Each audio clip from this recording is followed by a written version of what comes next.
Olá, estamos aqui na Expo Vale, no estande do Marcelo Munhoz Imóveis, para saber um pouco mais sobre a empresa. Marcelo Munhoz Imóveis é uma empresa que é direcionada só à compra e venda de imóveis e com lançamentos de empreendimentos novos aqui na região. Convidamos aos clientes para nos visitarem na Expo Vale. Estamos com 4 lançamentos inéditos também na região.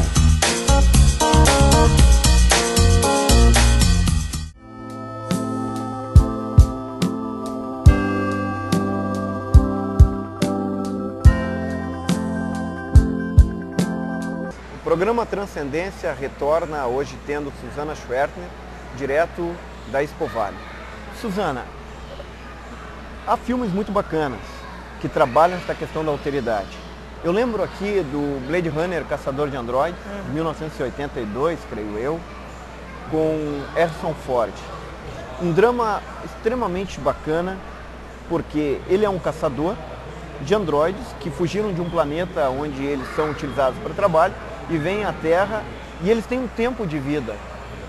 Um tempo de vida que me parece ser em torno de 3 anos. Só que eles não podem ficar entre os humanos, e o Blade Runner, então, é contratado para caçá-los, para matá-los.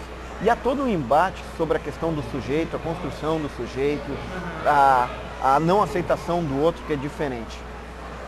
O que tu pensas sobre esta questão da alteridade e estes filmes que, na verdade, são clássicos, né, que deveriam ser vistos por todo mundo? Tu estavas falando antes também, né, David, no bloco anterior, sobre essa importância da alteridade, e ela precisa ser trabalhada no sentido de que a gente só vai construir ou pensar em alteridade no face a face, né, em meio aos outros. Até porque a minha ideia do meu trabalho de pesquisa, de assistir a filmes e conversar sobre, poder colocar essa gurizada conversando e aí pensando junto. Eu acho que isso também é interessante da alteridade, pensar juntos. Acho que sim, o Blade Runner traz essa ideia da formação do sujeito e da briga. E acho que um pouco dessa identidade versus alteridade, né, para eu poder me manter, para eu poder dizer quem eu sou, às vezes eu preciso diminuir o outro, para poder entender minha identidade. E aí a gente começa a perceber que não é dessa forma, na verdade, que a formação do sujeito vai acontecer. Eu preciso me confrontar e preciso aprender com ele, adicionar isso em mim, ou então entender o que daquilo ali não é meu, mas que eu preciso também saber que faz parte desse mundo. Tu falaste de clássicos e eu coloco aqui um clássico que é um dos filmes que eu selecionei para o meu trabalho, que é o Bagdá Café, que é um filme que é uma produção alemã e americana, que eu já acho maravilhoso só de pensar que é uma coprodução entre a Alemanha e Estados Unidos, que fala desse encontro de uma turista alemã perdida no deserto do Arizona, que encontra uma negra que mora naquele vazio, naquela areia, naquele deserto árido, que ela em si é muito grossa, muito irritadiça, e então esse choque de cultura, de classes, de mulheres que foram abandonadas pelos seus maridos de diferentes maneiras e que se encontram nesse momento. E que o primeiro momento é de briga, é de intriga, é de uma maneira de tentar expulsar esse outro do meu terreno, né, que é o que a Brenda tenta fazer com a Yasmin, né, com a alemã. E daqui a pouco ela vê que a alemã começa a entrar na vida dela, começa a fazer parte daquele Bagdá Café, daquele espaço, daquele hotel, daquele restaurante, e as duas começam a se conhecer e fica uma troca interessantíssima. Então eu acho que é isso, assim, né, David? Como é que a gente faz essa formação? Eu não deixo de ser eu, mas ao mesmo tempo eu deixo um pouquinho sim, porque eu começo a aprender com o outro, coisas que antes, talvez antes desse encontro, jamais aconteceriam, que não teriam espaço para acontecer, que é só aquele encontro, e aí sim ele é único nesse sentido, né? Tu acredita que todos os primeiros encontros tendem a ser litigiosos, porque eles servem de enfrentamento? Eu digo encontros quando você tem que de fato encarar o outro, você tem que tentar entender o outro. Ele se torna litigioso de alguma maneira? É difícil responder essa pergunta, dizer se sim ou se não, mas eu acredito que a maior tendência é o sim, porque a maior tendência que a gente tem é defender. Parece que para defender a nossa identidade, a gente precisa se fechar e brigar. E aos poucos a gente vai abrindo um pouco, vamos dizer assim, abrindo os poros, né? Para poder tocar nesse outro, para poder fazer esse outro entrar, um pouco de mim sair também, né? No sentido metafórico. Mas eu acho que o primeiro é a gente se defende sempre. Olhando o cinema, geralmente os filmes que eu vejo pouca reverência em relação ao outro. Vejo muito a questão da tolerância. Aliás, a nossa sociedade prega muito a tolerância. No Ocidente, a tolerância é vista como algo muito belo, muito bacana, mas eu não acho muito bom. Realmente eu acho que, como Emmanuel Levinas dizia, nós precisamos reverenciar o outro. E a reverência, ela justamente passa por um olhar que aprofunda, um olhar que é instrutivo, porque ensina e se deixa aprender. E eu fico imaginando que esta falta de reverência, ela também aparece no cinema, porque o ensinamento de você tolerar o outro, de deixar o outro conviver contigo, ou deixar o outro ter os seus defeitos, ter as suas manias, seus jeitos, na verdade acaba por não construir algo muito mais profundo, porque o encontro entre duas pessoas deve conter nele a possibilidade de transformação. E essa transformação não permite mais que nós usemos diálogos como, eu penso assim e pronto. Aliás, permite opiniões, mas só muda de opinião quem tem opinião, como diria Paulo Francis. Então, o encontro de duas pessoas, aliás, a própria palavra pessoa é comunhão, né? É interação, é conviver, gera, a princípio, sim, creio eu, um litígio.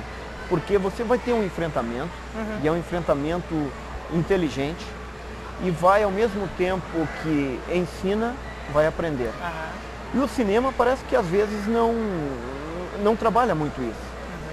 Trabalha a eliminação, trabalha a segregação, trabalha uma repartição, né, tentando deixar as pessoas colocadas em alguns lugares, mas fazendo com que elas pouco se envolvam, pouco comum. O que tu pensas disso? Eu acho que sim, tu está respondendo um pouco a pergunta de antes com sim, existe esse confronto, vamos dizer assim, precisa existir esse confronto para haver uma transformação. A Maria Rita Kel, que vai trabalhar o conceito de função fraterna, vai falar isso, né? Que esse encontro, ele vai ter que ser embate, mas embate, acho que isso que é importante, a gente tem muito medo dessas palavras, né? Como se embate, confronto fosse eliminação e aniquilação. Eu gostaria de usar a palavra conflito, que é diferente de guerra. O conflito é essa diversidade que é colocada na mesa e começa as discussões para um crescimento. Acho que sim. E aí, exatamente, esse conflito é crescer, esse conflito é amadurecer. Não é tolerar, que tolerar é muito fácil e muito simples, e acho que concordo muito contigo que a nossa sociedade desenvolve isso e fica tudo muito politicamente correto. Não, eu respeito o outro, mas desde que ele fique lá e não fique aqui. Tu sabes que eu tenho eu sempre digo que tolerância é uma falta de opção, porque tu só toleras quem é mais forte do que tu, ou tu és condescendente com quem é mais fraco. A reverência não, a reverência é um encontro, é quase que um apaixonar-se pelo outro, e aí eu vejo a proximidade com a questão do amor. Eu acredito sinceramente, Suzana, que a gente só pode amar quando a gente reverencia. Caso contrário, tolerando não. Posso até me apaixonar, mas não amar. Não amar. É interessante isso. Eu lembrei agora de um outro filme, que eu assim, como filme, talvez não considero a grande maravilha, mas me ensinou muito para olhar para essa pessoa que eu considero maravilhosa, que é o Nelson Mandela, que é o filme Invictus. E é interessante porque ali o que mais me chamou a atenção, e eu brinquei assim, tem frases às vezes que eu carrego, boto no bolso e levo comigo, né? Essa é uma frase que ele disse no filme, que era toda a vida dele, na verdade, uma consequência da vida dele, em que quando ele chega ao poder, então, na África do Sul, ele diz, ele leva o grupo dele, e o grupo dele diz assim, não, agora a gente vai colocar aqueles brancos lá no chinelo, né? Eles te detonaram, te deixaram 27 anos na prisão, agora eles não vão fazer parte desse governo, eles não vão chegar aqui perto, né? Os seguranças dele. E ele disse, não, vocês estão errados. Eles vão fazer parte, sim, do meu governo, porque eu vou dar a eles o que eles não me deram. Eu preciso mostrar para eles que eu estou aqui, que agora eu estou no poder, mas o poder é deles também, assim como é de todo mundo. Mas eles te humilharam. Eu não vou fazer a mesma coisa com eles. Eu vou mostrar para eles, eu vou devolver tudo com gratidão, com carinho e com cabeça erguida. E tu diz, não, essa pessoa não existe, né? É isso, eu acho que a gente precisa poder pensar. Reverenciar independente se o outro vai me reverenciar ou não. Eu tenho essa responsabilidade com ele. O cinema, como uma possibilidade para a reverência, ele traria consequências últimas no sentido de possibilitar que todo mundo, de alguma forma, seja confrontado com quem é, e com a relação do outro, da diferença, ele poderia fazer isso? Acho que sim. Eu às vezes duvido um pouco, David, do cinema por si só. Eu sentado na sala, sozinho, assistindo a um filme. Eu acredito no eu sentado na sala com outras pessoas assistindo o filme, que eu acho que é o bárbaro do cinema, que acredito que a gente deveria ter isso de uma forma mais ampliada, vamos dizer assim, né? Esse trabalho de a gente se deslocar da nossa casa, ir para um espaço público, como é o cinema, ficar num escurinho, né? Assistindo em meio a outras pessoas que eu não tenho noção quem são, a uma história que nos agita, que nos comove, que nos revolta. Para mim, esse já é um trabalho que é muito interessante. É diferente da gente estar na nossa casa, sentado na nossa televisão, dando pause na televisão, no vídeo, a hora que a gente quiser.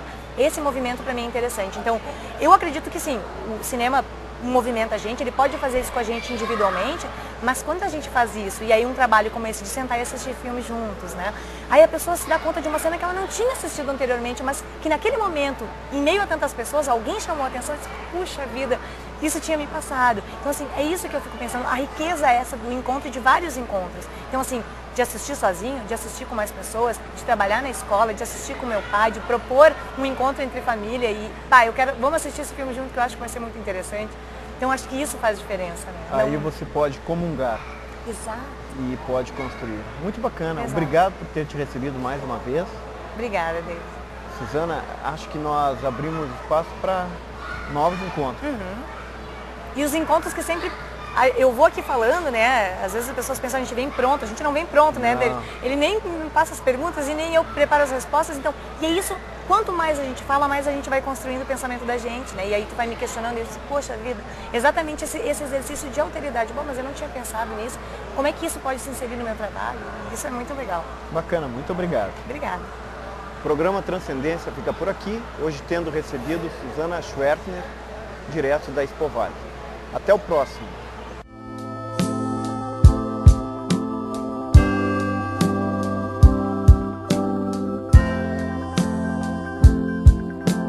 Olá, nós estamos aqui no saguão 1 da Expo Vale para mostrar para você o estande da Rossini Peças.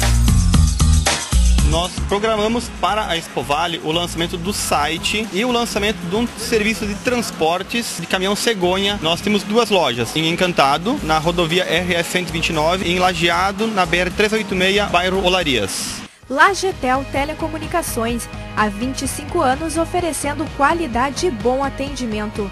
Loja autorizada Vivo para Lajeado com filial em Gramado.